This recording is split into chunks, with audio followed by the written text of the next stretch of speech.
Hey there, what is up you guys? I am Jerry and welcome back to the channel, The Chicago Griller. This is the show where I share my favorite tips, tricks, and recipes for the Weber Q. If you think that I can help you out, hit the like button and subscribe. In today's video, I'm going to be sharing an accessory that I recently purchased, which I really think is going to elevate your Weber Q grilling game. And this accessory is the Lodge cast iron griddle. Now, I've featured Lodge products on this channel before, but in full disclosure, I'm not sponsored by Lodge, so rest assured that any opinions that you hear in today's video are mine and mine alone. So with that disclaimer out of the way, let's go ahead and roll that intro and get into today's topic.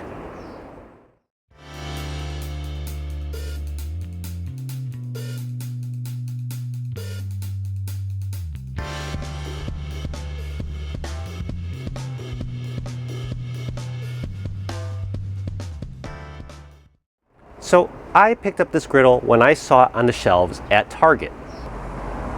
I didn't intend to buy it. It was an impulse buy at just under $35 US. And the real reason you'd pick up this product is so that you could lay it over a 2-burner gas stove and create a large indoor flat cooktop in your kitchen. This is absolutely perfect for making things like pancakes. But after using it, a light bulb sort of went off in my head. And I was like, you know, I think this product can really fix one of the things I dislike about the Weber Q Griddle, and that is the size. You see, the Weber Q Griddle is probably one of my most used accessories, and it's intended to replace 1/2 of your regular Weber Q grates. It's a terrific design, but in practice, I find that utilizing only half of my grill's cooking area is a little bit lacking. Depending on what I'm cooking, sometimes this requires me to make multiple batches, and the first batches get cold before I can even eat it. So naturally, one might ask, why don't I just combine 2 griddles to form one large flat cooking surface across my Weber Q? Well, simple, and that's because Weber does not recommend this. You see, 2 griddles together would restrict too much airflow underneath and around the grill, resulting in a potentially dangerous buildup of gas. That's not what I'm willing to risk. However, as I lay down this Lodge cast iron griddle on top of the grates of my Weber Q 2000, you'll see that it's a really nice fit. And just eyeballing it, it seems like I've got quite a good amount of flat cooking space to work with, in comparison to the Weber Q griddle. But just as importantly, you can see that there's plenty of openings on all sides for gas and air to circulate safely. But just how much cooking space do we have exactly here? On the long side, you'll see that this Lodge cast iron griddle comes in at 16 3/4 inches. That might not mean a whole lot to those of you outside the US, but for those of you who use the metric system, that's 42 centimeters. And for width, this griddle comes in at 9 1/4 inches, which translates roughly to 24 centimeters. Okay, yeah. Measurements are great and all on paper, but in the end, somewhat meaningless. A better visual would be if I laid down a Q2000 series griddle on top and showed you a more direct size comparison. And when I do this, you'll see that the Lodge griddle gives you about an extra inch to 2 inches. That's about 3 to 5 centimeters more of total cooking area. That might not sound like a whole lot, but when you're doing multiple batches of something like pancakes, this could end up being the difference between having to prep 2 batches instead of 3, or 1 batch instead of 2, and so forth. Hey, and speaking of pancakes, how about I whip up a batch and demonstrate how to use this Lodge cast iron griddle on my Weber Q. So for today's video, I'm whipping together a batch of applesauce pancakes. If you're interested in the exact recipe, I'll add it to the description below.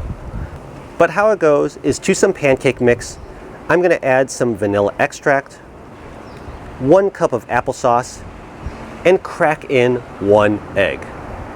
Now I'll mix this all together until the ingredients are just combined. Now it's back out to my Weber Q 2000, where the gas to the grill is currently off. To cook with the Lodge cast iron griddle, lay the griddle directly on top of the grill grates. Once in place, spray it down with your choice of non-stick spray.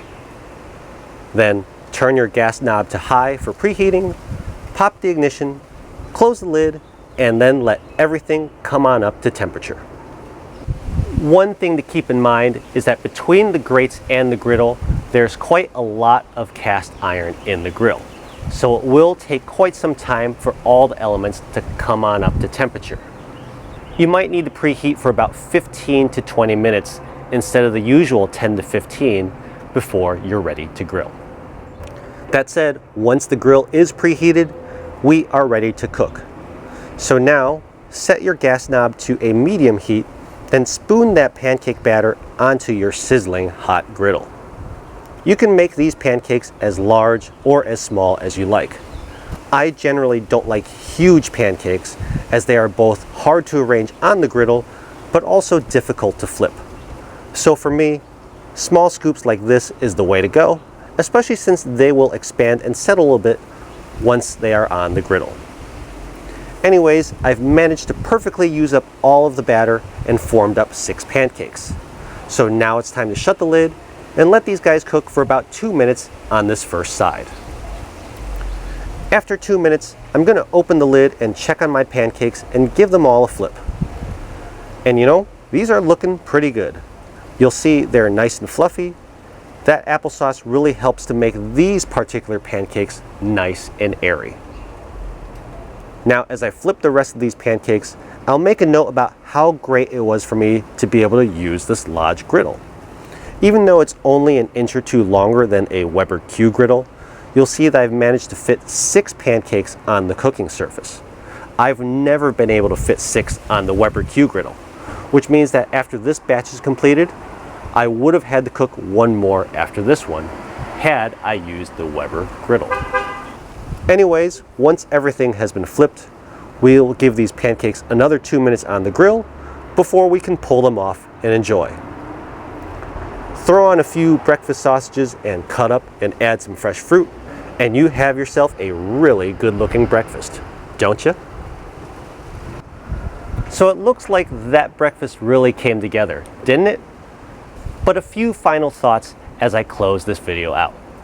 If you've got a spare $35, I think this is a great accessory to have, even if you already own a Weber Q Griddle. Obviously, the primary reason to do so is that the Lodge griddle gives you more flat real estate on your grill versus just the Weber Q Griddle. While that might not matter for some cooks, for others it can mean the difference between not having to grill up additional batches and risk your food getting cold or having people eat before you do. That said, there are 3 things about the Lodge griddle that you need to be aware of before purchasing. Number 1, as mentioned before, it's going to take a lot longer to preheat all the elements on your grill when using this product. And that's because you've got so much more cast iron that needs to be preheated. Not only do the grates have to be preheated, but that heat has to transfer through the grates and into that Lodge griddle. With that much cast iron, it's just going to take time. Like I said before, I estimate your preheating time will increase from 10 to 15 minutes to about 15 to 20 minutes. So just make sure you budget enough time for preheating and not to skip this step.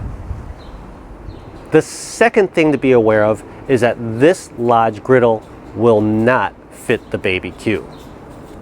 As you see here, it doesn't quite lay flat on the grates. And while it looks like this would still work, it really doesn't. And that's because there's too much separation between the grates and the griddle for the griddle to heat up properly. So if you're looking for more flat grilling surface area on your Weber Baby Q, this isn't quite gonna do it. However, this leads me to number 3. And that is, Weber does make a similar product to the Lodge griddle, and it's called the Weber Q breakfast plate. They do make it in 2 sizes, one for the Baby Q and one for the Q2000 series. Unfortunately, these are not available in the USA and seem to only be available in Australia and New Zealand. So I've personally not had hands-on time with this product. However, as it is a Weber branded product, I expect it to work exactly as advertised. I will point out that the listed dimensions of the Q2000 series plate shows a length of 36 centimeters, whereas the Lodge griddle has a listed and measured length of 42 centimeters. So if the goal and the point is to maximize your flat surface cooking area, the Lodge wins.